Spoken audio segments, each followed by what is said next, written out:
मीरा भाईंदर संपत्ति कर वसूलने के लिए मनमाने तरीके से नल काटने पर आज मानवाधिकार आयोग ने मीरा भाईंदर नगर पालिका को थप्पड़ जड़ा है। आयोग ने आदेश दिया है कि नगर पालिका को एक हलफनामा देना चाहिए कि कर वसूली के लिए नल का कनेक्शन वह नहीं काटेगा। मानवाधिकार आयोग के अध्यक्ष ने कहा है। 25 जुलाई को हुई सुनवाई में आयोग ने उपस्थित नगर पालिका के विधि अधिकारी साई वड़के और कर निर्धारण कलेक्टर सुदामा गोडसे को 2 दिन के भीतर ही हलफनामा देने का आदेश दिया है। मीरा भाईंदर नगर पालिका कर वसूली के लिए बिल्डिंग में नलों के कनेक्शन काट रहा था। वास्तविक नियम में नगर पालिका पाइप कनेक्शन काटने की अवैध कार्रवाई कर रहा था। भवन के नल काटे जाने के कारण करदाताओं को भी पानी से वंचित होना पड़ता है। साथ ही टूटे हुए नलों को फिर से जोड़ने के लिए नगर पालिका को अतिरिक्त पैसे देने पड़ते हैं।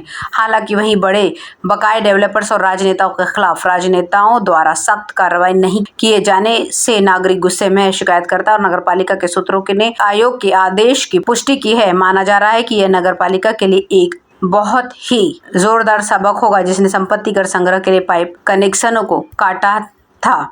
नगर पालिका द्वारा मार्च में इंद्रलोक क्षेत्र में मुनीश क्लासिक भवन के 2 नल काटने के बाद क्षेत्र निवासी वकील मुकेश शर्मा ने राज्य मानवाधिकार आयोग से शिकायत दर्ज की थी। आयोग ने शिकायत पर संज्ञान लेते हुए सुनवाई की। आयोग ने संज्ञान लेते हुए नगर पालिका से उस बिल्डिंग के दोनों नलों को जोड़ने को कहा है।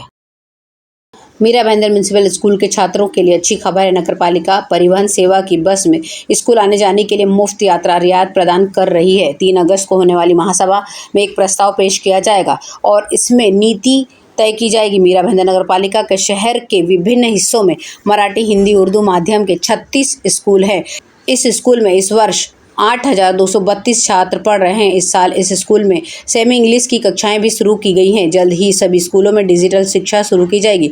इसलिए इस साल छात्रों की संख्या में काफ़ी इजाफा हुआ है। निजी स्कूलों की तुलना में बेहतर शिक्षा प्रशासन नगर पालिका के स्कूलों के छात्रों के लिए अधिकतम सुविधाएं प्रदान कर रहा है। इसके अनुसार पहली बार ही ये सारी चीज़ें मुहैया कराई जा रही है। हालांकि अभी फैसला नहीं किया गया है, लेकिन प्रशासन की ओर से नगर पालिका के स्थानीय परिवहन सेवा की बसों में छात्रों को मुफ्त यात्रा मुहैया कराने का निर्णय लिया गया है। उनका प्रस्ताव प्रशासन द्वारा 3 अगस्त को होने वाली महासभा में नीति तय करने के लिए प्रस्तुत किया जाएगा। गरीब और मध्यम वर्ग के छात्र नगर पालिका के स्कूलों में शिक्षा प्राप्त कर रहे हैं। उन छात्रों को बस यात्रा सुविधा प्राप्त करने की आवश्यकता है। इसलिए बताया गया है कि इस प्रस्ताव को बहुमत से मंजूरी दी जाएगी। इस स्कूल में पढ़ने वाले कई छात्र दूर दूर से आते हैं। इसलिए अभिभावकों ने राय व्यक्त की है कि इस बस यात्रा से उनका समय और परेशानी कम होगी और इससे छात्रों को काफ़ी फायदा होगा। नगर पालिका क्षेत्र सभी विद्यालयों के विद्यार्थियों को नगर परिवहन सेवा की बसों में यात्रा करने के लिए 20 दिन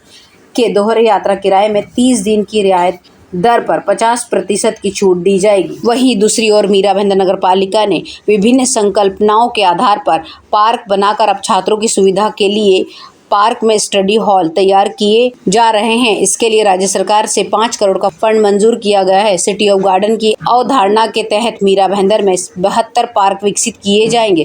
इसकी अलग अलग अवधारणाएं होंगी। अब पार्कों में स्टडी हॉल बनाने का निर्णय लिया गया है। इस अध्ययन में छात्रों को सुविधाओं के साथ किताबें भी उपलब्ध कराई जाएंगी। नगर पालिका का मानना है कि अध्ययन पुस्तकें उन छात्रों की सुविधा के लिए उपयोगी होगी जिनके पास पढ़ने के लिए जगह नहीं है। मीरा भाईंदर में जल्द ही मनपा के चुनाव शुरू होने वाले हैं, जिसकी वजह से हर गली पर, हर नुक्कड़ पर राजनीति गरमाई हुई है।